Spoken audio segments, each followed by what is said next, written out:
اعوذ باللہ من الشیطان الرجیم بسم اللہ الرحمن الرحیم یا ایہا الناس انا خلقناکم، اے لوگو بے شک ہم نے تمہیں پیدا کیا ہے، من ذکر و انثیٰ، مرد اور عورت سے، وجعلناکم شعوبا و قبائل لتعارفوا، اور ہم نے تمہیں بنایا ہے بڑے قبیلے اور چھوٹے قبیلے، لتعارفوا، تاکہ تم ایک دوسرے کو پہچان سکو۔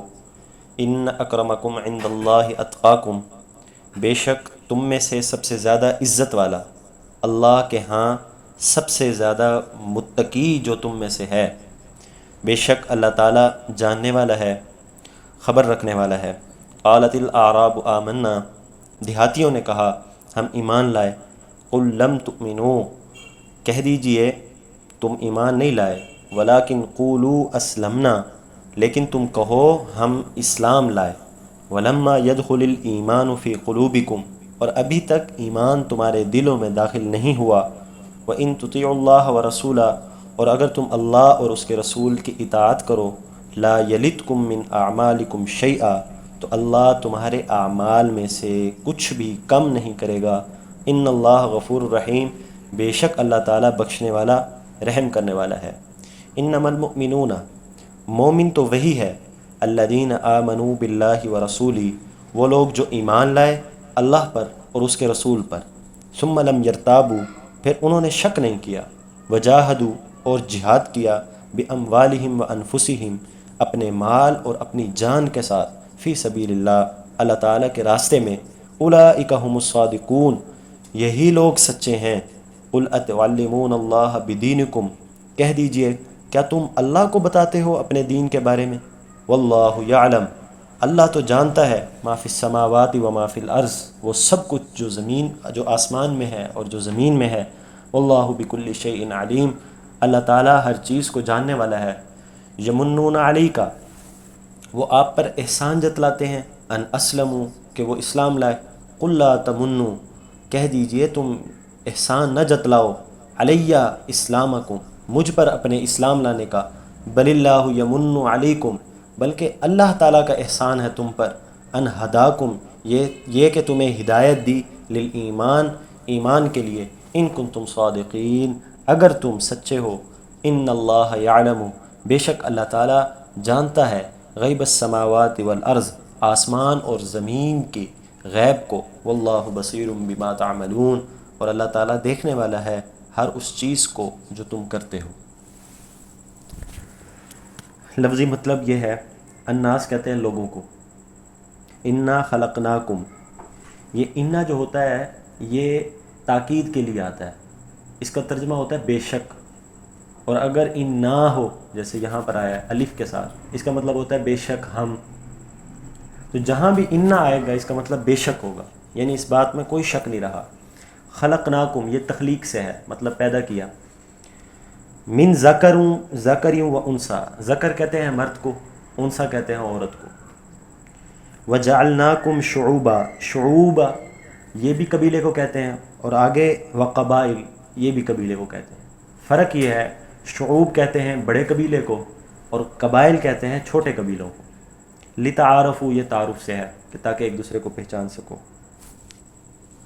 ان اکرمکم، یہ اکرام سے ہے، اکرام عزت، یعنی تم میں سے سب سے زیادہ عزت والا کون ہے؟ اتقاکم، جو تم میں سب سے زیادہ متقی ہے۔ ان اللہ علیم خبیر، علم سے ہے اور خبیر، خبر رکھنے سے ہے۔ قالت الاعراب، اعراب کہتے ہیں دیہاتیوں کو، دیہاتیوں نے کہا آمنا، ہم ایمان لائے۔ قالت کا مطلب کہنا، قل اس کا مطلب بھی کہنا، لم تؤمنوا، تم ایمان نہیں لائے، ولیکن قولوا، لیکن تم کہو اسلمنا، ہم اسلام لائے۔ ولما يدخل، يدخل داخل ہونے سے ہے، ابھی تک داخل نہیں ہوا، الایمان، ایمان تمہارے دلوں میں۔ وَإِن تُطِيعُوا، یہ اطاعت سے ہے کہ اگر تم اللہ اور اس کے رسول کی اطاعت کرو، لا یلتکم، یلتکم کا مطلب ہوتا ہے کمی کر دینا، کسی کا حق مارنا، تو اللہ فرما رہے ہیں لا یلتکم من اعمالکم شیئا، اللہ تمہارے اعمال میں سے کچھ بھی کم نہیں کرے گا۔ سوری ثم لم یرتابوا، کہ مومن تو وہی ہے جو اللہ اور اس کے رسول کے پر ایمان لائے، پھر شک نہ کرے، یرتاب ارتاب یہ سارا شک کا مطلب میں آتا ہے۔ وجاہدوا جہاد سے ہے، باموالہم وانفسہم، کہ جہاد کرے اپنے مال سے بھی اور اپنی جان سے بھی، فی سبیل اللہ، اللہ کے راستے میں، اولئک هم الصادقون، یہی لوگ سچے ہیں، صادقون صدق سے ہے، صدق کا مطلب سچا ہونا۔ قل اتعلمون اللہ، یہ اتعلمون اللہ کا مطلب ہوتا ہے تعلیم، تعلیم کا مطلب کسی چیز کا بتانا، کسی چیز کا سیکھنا، کسی چیز کا سکھانا۔ یہاں مطلب یہ ہے کہ کیا تم اللہ کو بتاتے ہو اپنے دین کے بارے میں؟ تو اتعلمون اللہ، یہ تعلیم سے ہے، تعلیم کا مطلب بتانا ہوتا ہے۔ واللہ یعلم، اور اللہ جانتا ہے وہ سب کچھ جو آسمان اور زمین میں ہے، اور اللہ تعالیٰ ہر چیز کا علم رکھنے والا ہے۔ یمنون، اس کا مطلب ہوتا ہے احسان جتلانا، احسان کیا پھر اس کو جتلایا، اسے کہتے ہیں یمنون علیک، وہ لوگ آپ پر احسان جتلاتے ہیں کہ وہ اسلام لائے، تو آپ کہہ دیجئے کہ وہ احسان نہ جتلائیں مجھ پر اسلام کا، بل اللہ یمن علیکم، بلکہ اللہ کا احسان ہے ان پر کہ وہ ایمان لائے، اگر وہ اپنے دعوے میں سچے ہیں کہ واقعتاً ایمان لائے بھی ہیں یا نہیں لائے۔ ان اللہ یعلم غیب السماوات والارض، اس کا مطلب یہ نہیں ہے کہ جو آسمان اور زمین میں چھپا ہوا ہے وہ اللہ جانتا ہے، اس کا مطلب یہ ہے کہ اللہ کے سامنے تو ہر چیز واضح طور پر موجود ہے، لیکن یہ مخلوق کے اعتبار سے کہا جاتا ہے کہ یعنی وہ چیزیں جو ہماری نظروں سے غائب ہیں، تو ترجمہ اس کے اعتبار سے ہوتا ہے۔ یا ایھا الناس انا خلقناکم، اس آیت کا ایک شان نزول ہے۔ فتح مکہ کے موقع پر یہ آیت اس وقت نازل ہوئی جب رسول اللہ صلی اللہ علیہ وسلم نے حضرت بلال رضی اللہ تعالیٰ عنہ کو حکم دیا کہ آپ اذان دیں۔ جب حکم دیا تو بعض لوگوں نے کہا کہ شکر ہے میرا باپ مر گیا، شکر ہے پہلے مر گیا، یہ دن نہیں دیکھا جس دن یہ کالا کلوٹا اذان دے۔ بعض لوگوں نے یوں بھی کہا کہ رسول اللہ صلی اللہ علیہ وسلم کو یہی کالا ملا ہے اذان دینے کے لیے، کتنے عظیم عظیم لوگ کھڑے، ان کو حکم دے اذان دینے کے لیے۔ اس پر یہ آیت اتری، کیا؟ یا ایھا الناس انا خلقناکم من ذکر و انثی، کہ ہم نے تمہیں پیدا کیا ہے مرد و عورت سے۔ آگے کیا بیان کیا؟ وجعلناکم شعوبا و قبائل، اللہ نے جو تمہاری تقسیم کی ہے خاندانوں میں، کوئی ملک ہے تو کوئی صدیقی ہے، کوئی فاروقی ہے، اور کوئی رانا ہے، کوئی فلاں ہے، کوئی فلاں ہے، تو یہ جتنی بھی قومیں ہیں یہ جسٹ فار انٹروڈکشن ہے، یہ نہیں ہے کہ آپ اس کو تکبر کے لیے استعمال کرو، بطور فخریہ استعمال کرو کہ میں اعلیٰ اور یہ کمتر، میں اعلیٰ یہ گھٹیا، ایسا نہیں ہونا چاہیے۔ ہمارے آج کے دور میں دیکھا جائے تو یہ چیز بہت ہے کہ کوئی اچھی قوم کا ہے یا اچھی فیملی سے بلانگ کرتا ہے تو وہ ہر اس بندے کو حقیر سمجھے گا جو اس کے لیول کا نہیں ہے، یا اس کی قوم کا نہیں ہے، یا اس کے معیار کا نہیں ہے۔ حتیٰ کہ ہم لوگ جو رشتے کرتے ہیں وہ بھی اسی قومیت کی بنیاد پر کرتے ہیں۔ کتنے اچھے اچھے رشتے اس وجہ پر ٹھکرا دیے جاتے ہیں کہ یہ ہماری قوم کے لیول کا نہیں ہے، ہماری ذات کے لیول کا نہیں ہے۔ تو اللہ اس آیت کے ذریعے اس عقیدے کو، اس مسئلے کا رد کر رہا ہے کہ یہ جو تم نے تفریق ڈال دیا نا، یہ اعلیٰ اور یہ کمتر، یہ اعلیٰ قوم اور یہ گھٹیا قوم، اللہ کے ہاں اس قوم کے اعلیٰ اور گھٹیا ہونے کا کوئی معیار نہیں۔ تم کہو کہ رانا ہے، یا تم کہو ملک ہو، یا تم فلاں ہو، تم فلاں ہو، تو اللہ تمہیں بخش دے گا، ایسا کچھ بھی نہیں ہے۔ حتیٰ کہ آگے پھر یہ بتایا کہ اللہ کے ہاں عزت کیا ہے، ان اکرمکم عند اللہ اتقاکم، کہ بے شک تم میں سے سب سے زیادہ عزت دار، سب سے زیادہ اعلیٰ مقام والا وہی شخص ہے جو سب سے زیادہ متقی ہے، جس میں اللہ سے ڈرنے کا جتنا زیادہ جذبہ ہے، جس کا ایمان جتنا زیادہ مضبوط ہے، جس کے اعمال جتنے زیادہ اچھے ہیں، وہی اللہ کے ہاں سب سے زیادہ مقبول ہے، سب سے زیادہ عزت دار ہے۔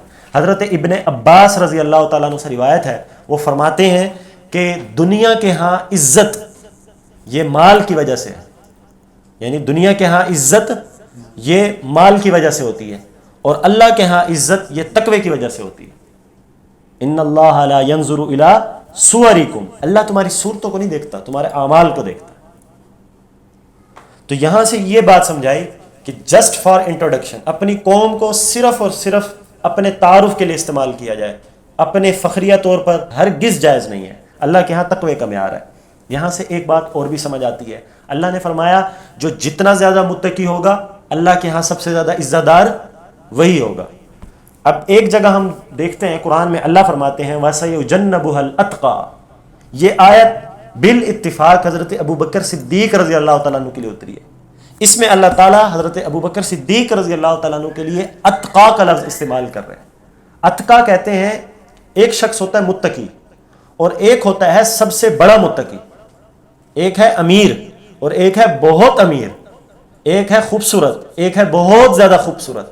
تو اتقا کا مطلب یہ نہیں ہے صرف متقی، نہیں، اتقا کا مطلب ہے سب سے بڑا متقی، کہ اس کے لیول کا متقی کوئی نہیں ہے. حضرت ابو بکر صدیق رضی اللہ تعالیٰ عنہ کے لیے اللہ قرآن میں سب سے بڑا متقی ہونے کا شرف دے رہے ہیں. تو اس سے پتہ چلا ابو بکر صدیق رضی اللہ تعالیٰ عنہ انبیاء کے بعد اس دھرتی پر سب سے بڑے متقی ہیں. اور اس آیت سے پتہ چلتا ہے جو جتنا زیادہ متقی ہوگا اللہ کے ہاں سب سے افضل، سب سے زیادہ عزت دار بھی وہی ہوگا. تو جو سب سے زیادہ عزت دار ہونے کا شرف رکھتا ہے قرآن کی آیت کو سامنے رکھتے ہوئے، تو وہ کون ہے؟ حضرت ابو بکر صدیق رضی اللہ تعالیٰ عنہ. تو اس سے یہ بات بھی سمجھ آئی، یہ جو مسئلہ چھڑا ہوا ہے نا، حضرت علی رضی اللہ تعالیٰ عنہ پہلے خلیفہ اس لیے کہ وہ زیادہ حقدار تھے. تو اس آیت سے یہ سمجھ آئی کہ حضرت علی کا مقام اپنی جگہ، لیکن ابو بکر کا مقام اس سے بڑھ کر ہے، اس لیے اللہ نے فرمایا اتقا، کہ وہ سب سے زیادہ متقی. قالت الاعراب آمنا، اس آیت کا بھی ایک شان نزول ہے. سن 8 ہجری شوال کے مہینے میں غزوہ حنین پیش آئی. اس میں تقریباً 12,000 مسلمان تھے، 4,000 کفار تھے. ان کے آپس میں جنگ، شروع میں مسلمانوں کے پیر اکھڑ گئے تھے. آپ فارغ بولیں پھر. شروع میں مسلمانوں کے پیر اکھڑ گئے تھے، پھر اس کے بعد اللہ نے مسلمانوں کو فتح عطا کی. لیکن وہاں پر اتنا کثرت سے مال غنیمت مسلمانوں کو ملا، منوں کے حساب سے سونا اور چاندی ملا. اور رسول اللہ صلی اللہ علیہ وسلم نے جو آگے تقسیم کیا، یہ بھی کھلا کھلا بہت بہت تقسیم کیا سب کو. یہ جو اقرا بن حابس کا پیچھے ذکر ہوا تھا، وہ جو جس کے بارے میں حضرت ابو بکر فرما رہے تھے کہ ان کو بنا دیا جائے، حضرت عمر فرمائے ان کو، اقرا بن حابس صرف اس شخص کو رسول اللہ نے سونٹ دی ہے اس مال غنیمت. مال غنیمت اسے کہتے ہیں کہ مسلمانوں کی کفار سے جنگ ہو اور جیتنے کی صورت میں جو مال ان سے ملتا ہے، اسے مال غنیمت کہتے ہیں. اس کے 5 حصے ہوتے تھے. 5واں حصہ خمس کہلاتا تھا. 4 حصے مجاہدین میں تقسیم کر دیے جاتے تھے. جو آخری حصہ ہوتا تھا یعنی 5واں حصہ، وہ پھر رسول اللہ صلی اللہ علیہ وسلم اپنی ثواب دید کے مطابق، یعنی جس کو حقدار سمجھتے تھے اس میں تقسیم فرما دیتے تھے. اپنے لیے بھی رکھتے، اپنے گھر والوں کے لیے، یتیموں کے لیے، مسکینوں کے لیے، مسافروں کے لیے، یہ ایسے تقسیم کرتے. تو رسول اللہ صلی اللہ علیہ وسلم نے اس موقع پر جہاں اتنا سارا مال اکٹھا ہوا، تو جو مسلمان فتح مکہ سے ہجرت کر کر ادھر مدینہ آئے تھے، تو ان کو مہاجرین کو بہت زیادہ دیا، بہت زیادہ دیا، اور انصار مدینہ کو قدر کم دیا. تو انصار مدینہ میں سے بعض لوگوں نے ایک دوسرے سے گلہ کرتے ہوئے کہا کہ رسول اللہ صلی اللہ علیہ وسلم پر اپنی قوم کی محبت غالب آ گئی. اصل میں تو مکہ کے تھے نا، بعد میں مدینہ آئے.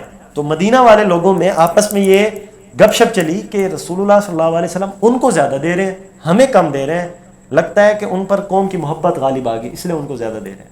اب یہ بات چلتے چلتے چلتے رسول اللہ صلی اللہ علیہ وسلم کے کانوں تک پہنچ گئی. رسول اللہ نے سب کو اکٹھا کر لیا اور اعلان کیا کہ اس مجلس میں انصار مدینہ کے علاوہ کوئی نہ ہو، یعنی جتنے مدینہ کے انصار ہیں صرف وہی ہوں، جو مہاجرین آئے ہیں وہ نہ ہو. میں نے ان سے ایک پرسنل بات کرنی. تو وہ اب سارے اکٹھے ہو گئے. اس موقع پر رسول اللہ صلی اللہ علیہ وسلم نے پوچھا کہ آپ لوگ یہی میرے بارے میں سوچتے ہیں؟ تو جو بڑے بڑے ان میں سے عقل مند اور صاحب وجاہت قسم کے لوگ تھے، انہوں نے کہا کہ ہم نے تو ایسی کوئی بات نہیں کی. خیر، اس وقت رسول اللہ صلی اللہ علیہ وسلم نے فرمایا کہ میں ان کو اس لیے دے رہا ہوں کہ یہ نئے نئے مسلمان ہوئے ہیں، ان کو اس لیے زیادہ دے رہا ہوں تاکہ ان کا دل مضبوط ہو جائے، ان کا ایمان مزید پختہ ہو جائے. آپ کو پتہ ہے کہ شروع میں کفار کو بھی زکوٰۃ دی جاتی تھی، اس لیے کہ مسلمانوں کی تعداد کم تھی. کفار کو دی جاتی تھی تاکہ ان کا دل نرم ہو اور یہ مسلمان ہو، اس طرح مسلمانوں کی تعداد بڑھ جائے. اب اس کا یہ مطلب نہیں آج کے دور میں بھی کفار کو دی جا سکتی ہے، ایسا نہیں ہے، اس لیے کہ آج کے دور میں تو مسلمانوں کی ایک بڑی تعداد ہے. تو یہ اس لیے دیا جاتا تھا تاکہ جو نیا مسلمان ہوا ہے یا جو مسلمان ہونا چاہتا ہے، مال ملے گا، خوش ہوگا، اس طرف آئے گا، دل مضبوط ہو جائے گا. کیونکہ جب کوئی اسلام کی طرف آ رہا ہوتا ہے تو وہ بہت ساری قربانیاں دے رہا ہوتا ہے. تو کسی کا حوصلہ مضبوط ہوتا ہے، وہ تو چل پڑتا ہے قربانیاں دے کر. کمزور ہو تو واپس چلا جاتا ہے. اس لیے رسول اللہ ان کو مال دے رہے تھے تاکہ ایمان مضبوط ہو. تو یہ بات وہاں سمجھائی. اب یہی بات جب بنو اسد کے قبیلے تک پہنچی، یہ کچھ فاصلے پر تھا، وہ لوگ مسلمان نہیں تھے، ان تک جب یہ بات پہنچی کہ یار رسول اللہ صلی اللہ علیہ وسلم کے پاس اتنا سارا مال آیا ہوا ہے اور وہ دھڑا دھڑ تقسیم کر رہے ہیں سب کے ساتھ، تو انہوں نے کہا یار ہم بھی جا کر لے آتے. تو یہ لوگ نکل آئے اور رسول اللہ کے پاس پہنچے کہ جی ہم بھی مسلمان ہیں، ہمیں بھی مال دو. اب یہاں انہوں نے ایک دعویٰ کیا، رسول اللہ صلی اللہ علیہ وسلم کے سامنے یہ کہنے لگے کہ یہ جو بیٹھے ہیں سارے مدینہ، یا یہ جو آپ کے مہاجرین بیٹھے ہیں، یہ سارے پہلے آپ سے لڑے ہیں جنگوں میں، اس کے بعد شکست کھائی ہے، پھر مسلمان ہوئے ہیں. یعنی اولن تسلیم نہیں کیا آپ کو، پہلے آپ سے جہاد کی ہے، آپ سے لڑائی کی ہے، جب مغلوب ہوئے تب اسلام لائے ہیں. اور ہمیں دیکھو، ہم نے تو آپ سے لڑائی بھی نہیں کی، آپ کو تکلیف بھی نہیں دی، آپ سے جہاد بھی نہیں کیا، اور خود آ کر آپ کے سامنے جھک کر اسلام قبول کر رہے ہیں. تو ہمارا یہ احسان مانو. اس پر یہ آیت اتری. اب یہ خود کو مسلمان شو کر رہے تھے، حالانکہ مسلمان نہیں تھے. اس پر کیا فرما رہے ہیں؟ اللہ نے فرمایا قالت الاعراب آمنا، دیہاتی کہتے ہیں ہم ایمان لائے. آگے کیا فرمایا؟ قل لم تؤمنوا، رسول اللہ کو اللہ حکم دے رہے ہیں کہہ دیجئے لم تؤمنوا، تم ایمان نہیں لائے، ولکن قولوا اسلمنا، تم اسلام لائے. اب یہ میں وضاحت کرتا ہوں کہ اسلام اور ایمان میں کیا فرق ہے. وہ کہہ رہے تھے ہم آپ پر ایمان لائے ہیں، حالانکہ دل میں تو وہ رسول اللہ کو رسول نہیں مانتے تھے، دل میں تو وہ اللہ پر ایمان نہیں لائے تھے، ظاہر سے خود کو شو کر رہے تھے. اس پر اللہ نے دو تقسیمیں کی. کیا کہا کہ تم یوں نہ کہو تم مومن ہو، تم بلکہ یوں کہو تم اسلام لائے ہو، تم مسلمان ہو. اب سوال ہوتا ہے مسلمان اور مومن، ایمان اور اسلام میں کیا فرق ہے؟ یاد رکھیں، ایمان کا تعلق دل سے ہوتا ہے اور اسلام کا تعلق ظاہر سے ہوتا ہے. ایمان اسلام کے بغیر معتبر نہیں، اور اسلام ایمان کے بغیر معتبر نہیں. کیا مطلب؟ اگر کوئی شخص صرف دل میں ایمان لائے، ظاہر سے شو نہ کرتا ہو، زبان سے اظہار نہ کرتا ہو، ظاہراً کوئی دینی عمل نہ کرتا ہو، تو اس کو آپ مسلمان نہیں کہہ سکتے، آپ مومن نہیں کہہ سکتے. کیوں؟ ایمان اسلام کے بغیر معتبر نہیں. اللہ یوں کہنا چاہ رہے ہیں کہ جو دل میں تم ایمان لائے ہو اس کا اظہار کرنا بھی ضروری ہے، اور اسی طرح جو اسلام ہے وہ بھی ایمان کے بغیر معتبر نہیں. کیا مطلب؟ کوئی خود کو شو کراتا ہے نمازی، پرہیزگار، تہجد گزار، حج زکوٰۃ دینے والا، لیکن دل میں ایمان نہیں ہے، تو ایسے شخص کو بھی مسلمان مومن تصور نہیں کیا جائے گا، کوئی فائدہ ہی نہیں ہے، ایسے شخص کو بھی تصور نہیں کیا جائے گا. تو ضروری ہے جو اسلام لائے ہو ظاہر میں، اس کو اپنے دل تک بھی پہنچاؤ. سمجھ آ گئی؟ تو ایمان اسلام کے بغیر، اسلام ایمان کے بغیر معتبر نہیں، یہ ایک دوسرے کو لازم ہے. بس فرق یہ ہے ایمان کا تعلق دل سے ہے اور اسلام کا تعلق ظاہر سے ہے. اس سے ایک بات یہ بھی سمجھ آتی ہے کہ جب ہم ایمان لے آئیں تو ہمارے لیے ضروری ہے کہ ہم اسلام بھی لے آئیں. اسلام کا مطلب کہ ہمیں دیکھ کر یہ پتہ چلے کہ ہم مسلمان ہیں، ہمارے حلیے سے، ہماری بات چیت سے، ہمارے کلام سے، ہمارے چال چلن سے پتہ چلے کہ ہم مسلمان ہیں. کیوں؟ دل میں تو آپ اللہ کو رسول مانتے ہو، رسول اللہ کی سنتوں پر ایمان رکھتے ہو، لیکن ظاہر میں اگر رسول اللہ کی سنتوں پر عمل نہیں کر رہے تو پھر ایسے ایمان کا کیا فائدہ؟ جو دل میں بسا ہوا ہے اس کا اظہار جسم پر نہیں ہے. ہمیں ایک واقعہ مولانا کریم بخش صاحب رحمہ اللہ نے فرمایا تھا بیان کے اندر.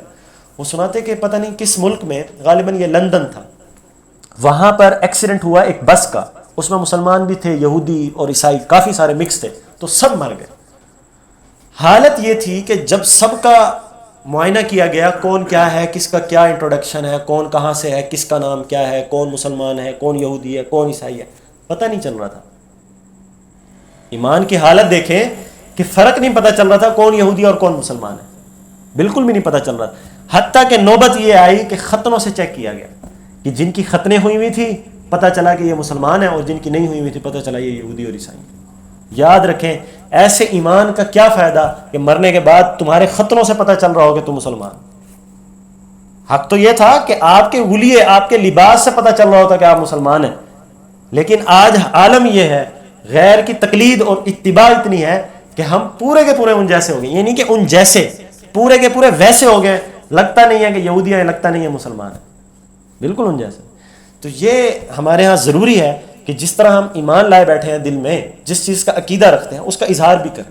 اس سے یہ بات بھی سمجھ آئی کہ جس چیز کو آپ حق سمجھتے ہو نا دل میں، اس کا اظہار بھی زبان سے کرنا ضروری ہے. ہاں مصلحتیں اپنی اپنی جگہ، کہ آپ یہ نہیں ہے، اب مثال کے طور پر قادیانی کافر ہے اور بعض دوسرے ہمارے حضرات بھی ہم ان پر فتویٰ لگاتے ہیں کہ یہ بھی دائرہ اسلام سے خارج ہے. اب اس کا یہ مطلب نہیں آپ چوک میں سپیکر لے کر جا کے اعلان کرنا شروع کر دیں فلاں کافر فلاں کافر، اس کا کوئی فائدہ نہیں. لیکن یہ جو ہمارے ہاں پینگیں بڑھائی جاتی ہیں نا کہ دل میں تو آپ غلط سمجھتے ہو لیکن منہ پہ نہیں، آپ ہمارے بھائی ہیں، آپ ہمارے بالکل، آپ جو کہیں گے ہم وہ کریں گے، تو میرے بھائی اس کی اجازت اسلام نہیں دیتا. جو حدود اسلام نے محبت کی رکھی ہیں بس اس حد تک محبت جائز ہے. یہ نہیں ہے کہ آپ باؤنڈری کراس کر کے ان کی باؤنڈری میں چلے جاؤ اور کوئی حدود ہی نہ رہے مسلمان اور کفر کے درمیان، کافر اور مسلمان کے درمیان کوئی حد ہی نہ رہے.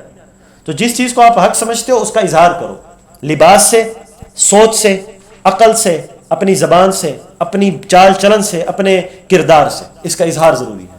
یہ اللہ فرمانا چاہ رہا ہے. اگر جیسے یہ ہوتا ہے کہ کچھ لوگ کہتے ہیں کہ یار یہ صحیح نہیں ہے، ان کو نہ سنو، ٹھیک ہے، یا ان کی بات نہ مانو، یہ ایسے ہیں، یہ ایسے ہیں، خود عمل کچھ نہیں ہے، تو یہ کہنا چاہیے. دو چیزیں ہیں، ایک یہ انسان کا اپنا عمل، ایک چیز ہے انسان کا دوسرے کو کسی برائی سے روکنا. دو چیزیں. اگر انسان دونوں کام نہ کرے تو دو گناہ ملیں گے. عمل خود نہیں کر رہا، ایک گناہ، دوسرے کو تبلیغ بھی نہیں کر رہا، دو گناہ. اگر ان میں سے ایک کام کرتا ہے، مطلب خود تو نماز نہیں پڑھتا لیکن دوسرے کو نماز پڑھنے کی ترغیب دے رہا ہے، تو کم از کم ایک گناہ سے بچ رہا ہے. تو مجھے بتائیں فائدہ اس میں ہے کہ دونوں گناہ لے یا فائدہ اس میں ہے کہ ایک گناہ لے؟ ایک گناہ لے. ہاں ہم اس کی ترغیب نہیں دیتے کہ یار بس تم نماز نہ پڑھو لیکن نماز کا حکم ضرور کیا کرو، ہم یہ نہیں کہہ رہے، اور یہ بہتر بھی نہیں ہے اور یہ تبلیغ کا اصول بھی نہیں ہے. لیکن اس کا یہ مطلب نہیں ہے اگر کوئی حکم دے رہا تو وہ غلط کر رہا ہے، نہیں. وہ رسول اللہ کی شریعت پر، حدیث پر عمل کر رہا ہے. رسول اللہ نے کیا فرمایا؟ کنتم خیر امت اخرجت للناس تأمرون بالمعروف وتنہون عن المنکر، کہ یہ امت نکالی گئی ہے، یہ نیکی کا حکم بھی دے گی اور برائی سے روکے گی بھی. اب یہاں اللہ نے یہ تو نہیں فرمایا کہ جو عمل کرتا ہو وہی نیکی کا حکم دے اور وہی برائی سے روکے، یوں تو نہیں کہا. اس سے پتہ چلتا ہے امت لفظ استعمال کیا. امت میں وہ بھی ہوں گے جو خود عمل کرتے ہیں پھر تبلیغ کرتے ہیں، وہ بھی ہوں گے جو عمل نہیں کرتے لیکن پھر بھی تبلیغ کرتے ہیں. تو سب ہے، بس حکم یہ ہے آپ خود بھی عمل کرو، تبلیغ بھی کرو. کوئی صرف عمل کر رہا ہے اپنا، تبلیغ نہیں کر رہا، تو ایک گناہ اس کو مل رہا ہے. اور کوئی صرف تبلیغ کر رہا ہے اپنا عمل نہیں کر رہا ہے، ایک گناہ مل رہا ہے. تو دونوں کرنے چاہیے. اور کوئی ایک کر رہا ہے تو ہم یہ نہیں کہہ سکتے یہ غلط کر رہا ہے. تو اگر وہ آپ کو یا کسی کو بھی روک رہا ہے تو وہ صحیح کر رہا ہے، اگرچہ اس کا عمل خود کچھ بھی نہیں ہے. اگر وہ شریعت اسلامیہ کی روشنی میں ٹھیک کہہ رہا ہے تو پھر ٹھیک کہہ رہا ہے. سمجھ آئی؟ اگرچہ یہ مصلحتوں کے خلاف ہے. کیوں؟ جو شخص خود عمل نہ کرتا ہو لیکن دوسروں کو حکم دیتا ہو اس کی بات میں تاثیر نہیں ہوتی. وہ دل میں خود ہی یہ سوچ رہا ہوتا ہے اپنا عمل دیکھا ہے جو مجھے حکم دے رہا ہے، تو اس کی بات میں اثر نہیں ہوتا. لیکن جو کہہ رہا ہے وہ ٹھیک ہے، مان لو گے تو بہتر ہے. سمجھ آئی؟ یہی بات کی. وَلَكِنْ قُولُوا أَسْلَمْنَا، تو وہ کیا کہہ رہے تھے؟ ہم ایمان لائے. قالت الاعراب آمنا، دیہاتی کہہ رہے تھے آمنا، ہم ایمان لائے ہیں. اللہ کیا فرما رہے ہیں؟ اے نبی کہہ دیجئے لم تؤمنوا، تم ایمان نہیں لائے بلکہ کیا لائے ہو؟ اسلمنا، ہم اسلام لائے ہیں. یوں کہو ولما يدخل الايمان في قلوبكم، ابھی تک ایمان تمہارے دلوں میں داخل نہیں ہوا. وان تطيعوا الله ورسوله لا يلدكم من اعمالكم شيئا، اور اگر تم اللہ اور اس کے رسول کی اطاعت کرو گے تو اللہ تمہارے اعمال میں سے کوئی کمی نہیں کرے گا. یہ ترغیب دے رہے ہیں ان کو کہ چلو ابھی تک تم نہیں لائے لیکن اگر تم ایمان لے آتے ہو تو پھر تمہیں پورا پورا ثواب دیا جائے گا، اس عمل کا پورا پورا بدلہ اور جزا دی جائے گی، کمی نہیں کی جائے گی. ان اللہ غفور الرحیم، بے شک اللہ تعالیٰ بخشنے والا رحم کرنے والا ہے. آگے فرمایا انما المؤمنون، مومن تو وہی ہے جو اللہ اور اس کے رسول پر ایمان لائے. ثم لم یرتابوا، پھر اس میں شک نہ کرے. مطلب یہ ہے شک کرنا یہ منافقین کی علامت ہے. سورۃ التوبہ آیت نمبر 45 اللہ فرماتے ہیں فہم فی ریبہم یترددون، شک کرنا، معاملے میں شش و پنج کا شکار ہو جانا، یہ منافقین کا کام ہے. مومن تو بس ایمان لاتا ہے اور ایمان لا کر پھر جم جاتا ہے اس مسئلے پر. یہاں ایک بات ضمناً، میرا موضوع نہیں ہے لیکن میں یہاں سمجھا دوں، یہ کہ کسی چیز کا ایمان رکھنا یہ الگ چیز ہے اور کسی چیز پر عمل نہ کرنا یہ الگ چیز ہے. مطلب یہ ہے میں یہ کہوں کہ زنا حرام ہے لیکن اللہ نہ کرے کوئی زنا کرتا ہے، جانتا ہے کہ یہ حرام ہے، تو صرف گناہ گار ہوگا، کبیرہ گناہ ہوگا، فاسق اور فاجر ہو جائے گا، کافر نہیں ہوگا. اور اگر کوئی یہ کہتا ہے زنا حلال ہے تو پھر اب یہ کافر ہو گیا، اس لیے کہ اس نے ایک گناہ کو حلال کر دیا، گناہ کو دین سمجھ لی. اس لیے تو ہم کہتے ہیں نا کہ بدعت یہ مسجد میں بیٹھ کر 100 مرتبہ شراب پینے سے بھی بدتر ہے. کیوں؟ جو شراب مسجد میں پیے گا وہ گناہ سمجھ کر پیے گا، اور جو بدعت کرتا ہے یہ تو اس کو دین سمجھ کے کر رہا ہے. اور کسی گناہ کو، کسی غلط عمل کو، غیر شرعی عمل کو دین سمجھ کے کر کے کرنا یہ سب سے بڑا گناہ ہے. تو کسی چیز پر، مثال کے طور پر آپ کسی گناہ سے نہیں بچ پا رہے لیکن آپ کو یہ ضرور پتہ ہونا چاہیے اور یہ عقیدہ آپ کا ضرور ہو کہ یار یہ غلط ہے، تعویل نہ نکالا کریں میں فلاں نیت سے یہ کر رہا ہوں, میں نے فلاں نیت سے کیا اس لیے یہ حلال ہو گیا. بھائی حلال شلال نہیں ہوا, گناہ ہی رہے گا. ہاں بس تم یوں کہو یا اللہ مجھے توفیق دے کہ میں اس گناہ سے بچ جاؤں, اور جب تک نہیں بچ رہا توبہ استغفار کرے. یہ نہ کہے یہ گناہ حلال ہے, یہ نہ کہے یار میں اس نیت سے کروں گا تو ٹھیک ہے, اس نیت سے کروں گا تو غلط ہے. نہیں, گناہ ہی رہے گا. گناہ کو ہر صورت گندا سمجھو, نفرت کرو اور اس کو گناہ ہی سمجھو تو آپ مومن رہیں گے. ایک لمحے کے لیے بھی آیا نا یہ گناہ حلال ہے تو آپ دائرہ اسلام سے خارج ہو جائیں گے. یہاں سے ایک مسئلہ اور بھی سمجھ آتا ہے کہ جو شخص کسی کافر کو کافر نہ سمجھے وہ بھی کافر ہو جاتا ہے. جیسے ہم کسی مومن کو مومن نہ سمجھیں تو ہم پھر مومن نہیں رہتے. مثال کے طور پر بھائی مسلمان ہے اور کوئی آگے فتویٰ لگا دے نہیں آپ تو کافر ہے, تو آپ نے اس کو مومن نہیں سمجھا حالانکہ یہ مومن تھا تو آپ دائرہ اسلام سے نکل گئے نا. اسی طرح کوئی شخص کافر تھا اور آپ اس کو کافر نہیں سمجھتے بلکہ مسلمان سمجھتے ہیں تو یہ بھی دائرہ اسلام سے آپ کو باہر نکال دے گا. ٹھیک ہے, تو عقیدہ اور ایمان اتنا ضروری ہے کہ جس چیز کو آپ حق سمجھتے ہیں اس پر ایمان لائیں. اس کا عقیدہ آپ کے ذہن میں ہونا چاہیے کہ میرا اس بارے میں کنسیپٹ کیا ہے, نظریہ کیا ہے, اور میں نے کس طرف پہ اس کو لے کے چلنا ہے. عمل جو بھی ہے آپ کا نظریہ ٹھیک ہونا چاہیے. اس لیے اللہ نے کیا فرمایا, لئن اشرکت لیحبطن عملک ولتکونن من الخاسرین. اللہ نے رسول اللہ کو بھی فرمایا اگر شرک آپ کے اندر بھی آ گیا نا ہم آپ کے اعمال بھی ضائع کر دیں گے. یوں نہیں کہا اگر فلاں گندا عمل آپ نے کیا, فلاں برا عمل آپ نے کیا, یا فلاں گناہ آپ نے کیا تو ہم آپ کے اعمال نہیں. عمل کی کوئی بات نہیں کی, ایمان کی بات کی, عقیدے کی بات کی, نظریے کی بات کی کہ اگر نظریے میں آپ کے عقیدے میں کوئی شک آیا یا تھوڑی سی گڑبڑ آئی یا ٹیڑھا پن آیا یا تھوڑی سی کمی آئی تو ہم آپ کے اعمال بھی ضائع کر دیں گے. اس سے پتہ چلتا ہے کہ ایمان کی اہمیت کیا ہے. جس کے پاس ایمان ہو, عمل صفر ہو, جنت ضرور جائے گا. عمل 1000 ہو, ایمان 0 ہو, کچھ بھی کبھی جنت نہیں جائے گا, کبھی جنت نہیں جائے گا. تو ہمارا ایمان کنسیپٹ کلیئر ہونا چاہیے, فلاں کے بارے میں, فلاں کے بارے میں, فلاں کے بارے میں. اس لیے عقائد پر محنت بہت کیا کریں. اللہ کے بارے میں ہمارا عقیدہ کیا ہے, رسول اللہ کے بارے میں, فرشتوں کے بارے میں, فلاں چیز کے بارے میں کیا عقیدہ ہے.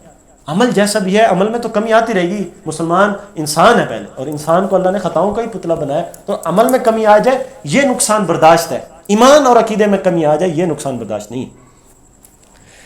آگے قل اتعلمون اللہ بدینکم, بات پوری ہو چکی ہے, بس میں آیات کو فٹ کر کے سمجھا رہا ہوں کہ وہ کیا کہنا چاہ رہے ہیں. اللہ نے کیا فرمایا, کہہ دیجیے اتعلمون اللہ بدینکم, تم اللہ کو اپنا دین بتاتے ہو. انہوں نے کہا نا قالت الاعراب آمنا, ہم ایمان لائے ہیں. گویا کہ وہ رسول اللہ کو بھی بتا رہے ہیں اور اللہ کو بھی بتا رہے ہیں ہم ایمان لے آئے ہیں.